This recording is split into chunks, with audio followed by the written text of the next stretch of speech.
आज प्रधान जी, आज आपने जिस तरह से प्रेस कॉन्फ्रेंस बुलाई है, तो आपका मुद्दा क्या है? मुद्दा यही है कि जो अंडर बाईपास है बनाया था जो है छोटा, इसके अंदर टाइल्स, जहाँ पे हैवी व्हीकल्स चलेंगे वहाँ पे टाइल्स का इस्तेमाल किया हुआ है। तो हमारा मांग ये थी और वहाँ के लोगों की और पूरे शहर की मांग यही थी कि इस सड़क को तारगोल की बनाई जाए या सीसी की बनाई जाए। लेकिन उन्होंने फिर भी कहा कि अस्थायी रूप से बना रहे हैं हम ये। 2 साल तो वैसे होगी इस सड़क को पड़े को, अब अस्थायी रूप से ये टाइल्स की बनाई है इन्होंने। ये टाइल्स एक बार भी कोई हैवी व्हीकल जाएगा तो ये दबेंगी और फिर वही बरसातें आते ही वही हाल हो जाएगा। तो हमने ये उम्मीद जताई थी कि शहर से कि भाई हमारे जो जिसके अंडर है ये नगर परिषद कि भाई इसका हमारी बात मानेंगे और पूरे शहर की बात को इसको आगे रखेंगे कि किसी भी तरीके से इसको ये बंद किया जाए। लेकिन उन्होंने हमारी दरकिनार करते हुए उन्होंने स्टार्ट कर दी और एक तरफ की बना दी। फिर हमने कोर्ट का सहारा लेते हुए तो इस पर स्टे लिया है। हमारे एडवोकेट हैं संगठन के विजय जी, ये बताएंगे आगे। हाँ जी, बताइए सर। जी, ये जो शहर में आप लोग देख रहे हैं कि पेवर से सड़कें बनाई जा रही हैं पिछले 2-3 साल से, और पीछे इसके बारे में एमएलए, एमपी और अपने जो डीसी साहब हैं उनकी मीटिंग हुई थी कि इसमें जो है गबन हुआ है, 5 करोड़ के गबन का इसमें आरोप भी लगाया गया था। और वहाँ पे पूरी कमेटी में डायरेक्शन दी गई थी। डीसी साहब ने कहा था कि इसमें इंक्वायरी करा के और जो भी इसमें मिलते हैं इन्वॉल्व लोग उनके खिलाफ एफआईआर दर्ज की जाए।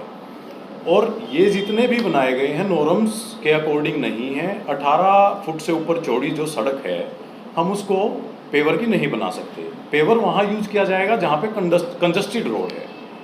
अब ये जो मिनी बाईपास का एक था ये इसके बाद अभी बनाना शुरू किया है जो कि 4 लेन है, और एक साइड से उसको सीवरेज के लिए उखाड़ा गया, दूसरी तरफ से उसमें गड्ढे हो गए हैं। अब इन्होंने क्या किया, ये उसको भी पेवर की बनाने जा रहे हैं मोटरेबल कंडीशन में तैयार करने के लिए। अगर हम इस चीज़ को देखें, जब ये 2 साल से बंद पड़ी थी सड़क, अगर ये 2 महीने और बंद पड़ी रहती फिर भी कोई फ़र्क नहीं है। लेकिन बनाएं उसी तरीके से जैसे प्रपोज्ड है। अभी ये पेवर की बनाएंगे, फिर उस पेवर को तोड़ के उसको रोड़ा बनाएंगे। जो चीज़ 500 रुपये की ट्राली से रोड़ा भर के लेवलिंग की जा सकती है, 50,000 रुपये की ट्राली के पेवर तोड़ के आप उसको उसके अंदर भर रहे हैं, तो वो कहीं ना कहीं मिसयूज़ है पब्लिक मनी का, जो हम आप जैसे लोग टैक्स के रूप में देते हैं। और इसको देखा जाए, इसमें सारा सिस्टम क्या है, कमीशन बेस्ड है। शहर के अगर लिंक रोडों पे या हम किसी भी शहर के इंटरनल रोडों पे जाते हैं, आपने देखा भी होगा 11/8 के जो न्यूज़पेपर में आया था, नई सड़क बनी थी अपने बाल भवन वाली, और ये डॉक्टर राज सैनी वाली 10 दिन भी नहीं चली, उनके बीच में टाइल्स के बीच में गैप है, टाइल्स टूट गई हैं। तो उसकी लाइफ क्या है, अब उसको तोड़ के फिर बनाएंगे, तो कहाँ पे जा रहा है हमारा पैसा। और ये सारी चीज़ें हमारे प्रोटेस्ट के बाद इवन एमपी, एमएलए और डीसी प्रिजाइडिंग अपनी डिस्ट्रिक्ट के जो हैं वो उसको अपोज करते हैं और वो खुद कहते हैं इसमें गबन हुआ है, उसके बाद भी ये बना रहे हैं। तो ये देखिए कि ये डिपार्टमेंट कितना एडामेंट है और इनके ऊपर प्रशासन का कितना दबाव है। नथिंग, वो कुछ करें। अगर आम आदमी एक रोड के लिए, एक लाइट के लिए या किसी एक सीवर की लीकेज के लिए बार बार कोर्ट जाएगा, तो आम आदमी के लिए ब्यूरोक्रेट्स, प्रशासन और पॉलिटिकल जो हमारी वैल्यूज़ हैं उनकी क्या वैल्यू है।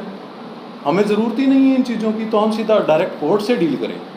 यही है फिर इसका मतलब। अगर वो लोग नहीं मानते इन चीज़ों को, हमने इसी की एवज में जो ये मिनी बाईपास बना रहे हैं, ये 4 लेन है। अब उसको ये कहते हैं जी, एक तरफ से तो इन्होंने अमृत योजना के तहत सीवर बिछाए जाएंगे, वो इसलिए उखाड़ा हुआ है अपने कमेटी ने।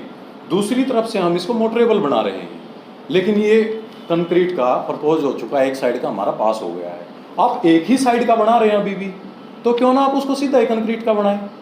फिर आपको पेवर का बनाने की ज़रूरत क्या है।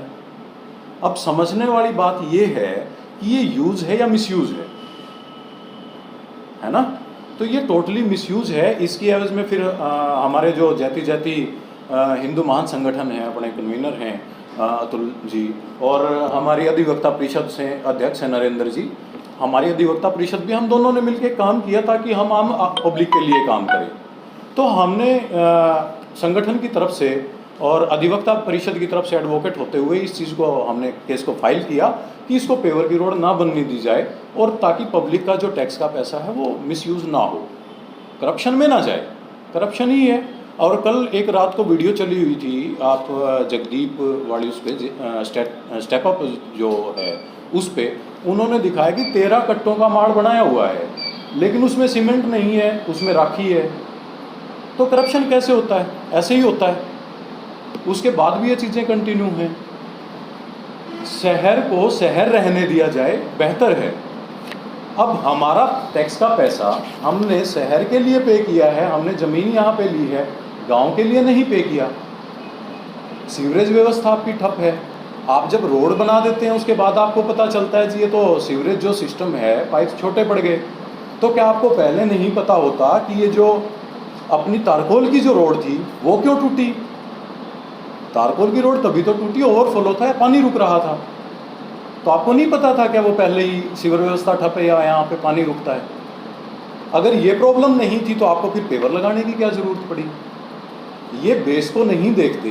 प्रॉब्लम रहनी चाहिए, ऊपर से सॉल्यूशन होना चाहिए। कंटिन्यू प्रॉब्लम रहेगी तो उस पर काम रिपेयर और वो सारा चलता रहेगा। अपलिफ्टमेंट जितना चलेगा उतना अमाउंट रिलीज होगा, जितना अमाउंट रिलीज होगा उसमें से कमीशन आएगा। That's it.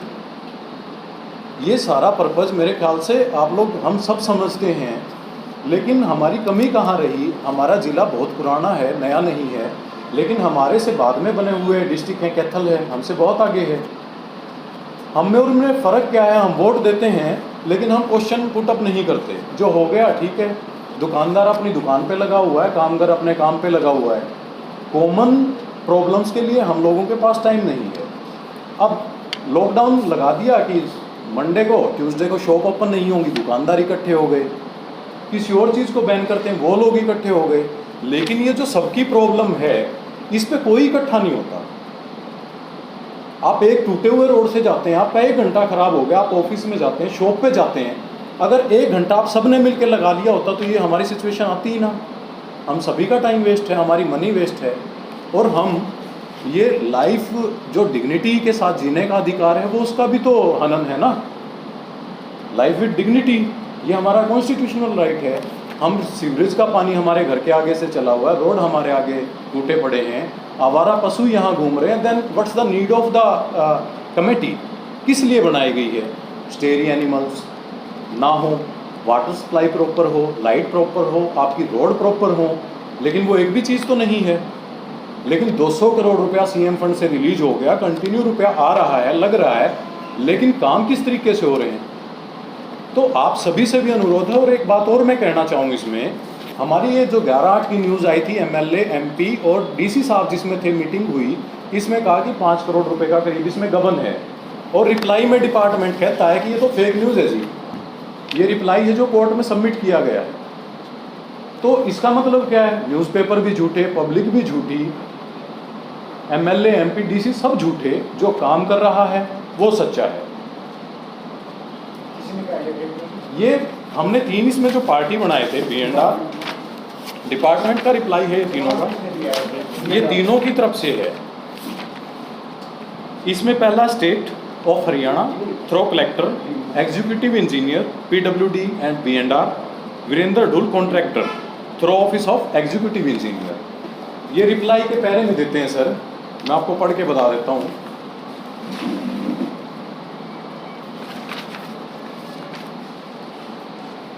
The news published Dainik Bhaskar Jind and Haribhoomi newspaper Jind on 11/8/2020 is without basis, is a fake news and with a design to conceal the material true facts of the region to best known to it।